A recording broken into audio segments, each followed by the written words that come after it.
इतना समय क्यों लग गया आम जनता को ये सौगात देने में, इतनी बड़ी सौगात देने में? सत्येंद्र जैन जी।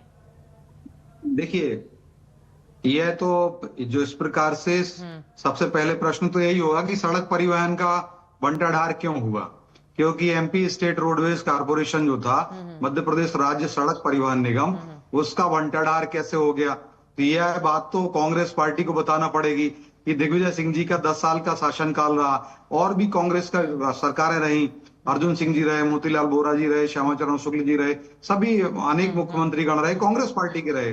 तो ये कांग्रेस पार्टी के समय जिस प्रकार से भ्रष्टाचार की बंद और बंदर धन की पैसे की बंदरबांट होती थी, वह उसका जीता जागता उदाहरण मध्य प्रदेश राज्य सड़क परिवहन निगम रहा। और यही कारण रहा कि वो उसका उसका बंटाढार हो गया। और दिग्विजय सिंह जी की सरकार ने ही यह निर्णय तय किया था कि इसको मध्य प्रदेश राज्य सड़क परिवहन निगम को बंद करेंगे। लेकिन इसको पूर्णतः बंद करने में जब हमारी सरकार आई तो हमने बंद किया, लेकिन हमने उसके साथ साथ अनुबंधित बसेस भी चलाई गई हैं। और हमारे यहाँ पर प्राइवेटाइजेशन है, ग्लोबलाइज जो प्राइवेटाइजेशन में दूसरे जो बस ऑपरेटर्स होते हैं आरंभ से ही बस चलाते रहते हैं।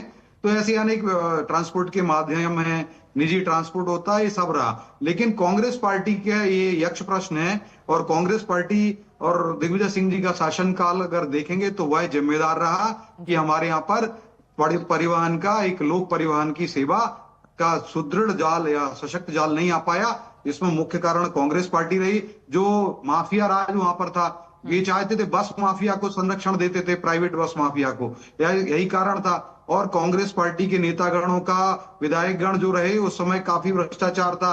मध्य प्रदेश सड़क परिवहन निगम की जो बसेज होती थी, जो यार्ड्स होते थे, वहां से पार्ट्स वहां से चले जाते थे, और लोग कांग्रेसी नेतागण और उन सबको बेच दिया करते थे। डीजल चोरी हुआ करता था, जो बस में बैठते थे तो उसका किराया नहीं दिया जाता था। ऐसे अनेक काम हुए और कांग्रेस के समय हुआ।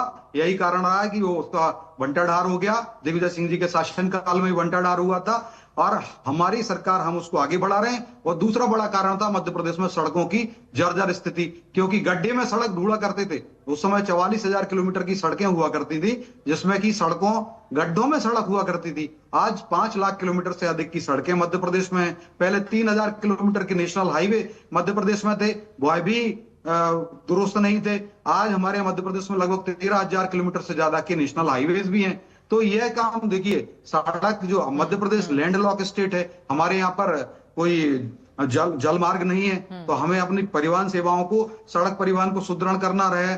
और साथ साथ विमानन परिवहन, वायुयान वाला वायु मार्ग को, यह भी सुदृढ़ करने का काम भारतीय जनता पार्टी की सरकारों ने किया।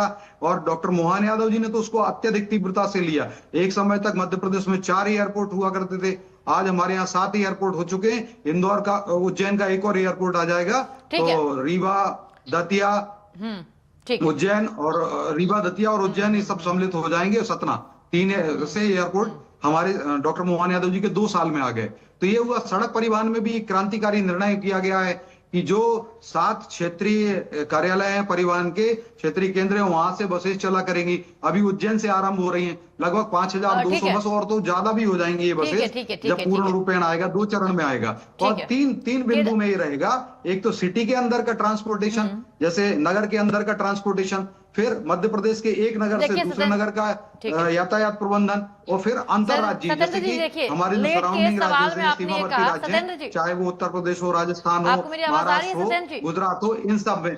ठीक है जी। आपने एक शुरुआत में ही मेरे सवाल के जवाब में आपने कहा कि कांग्रेस के कार्यकाल के दौरान जो कमियां थी, खास करके सड़क परिवहन को लेकर के, उसको आप लोगों ने सुदृढ़ किया, शायद इस वजह से इतना समय लगा है। केदार सिरोही हमारे जुड़े हुए हैं हमारे साथ।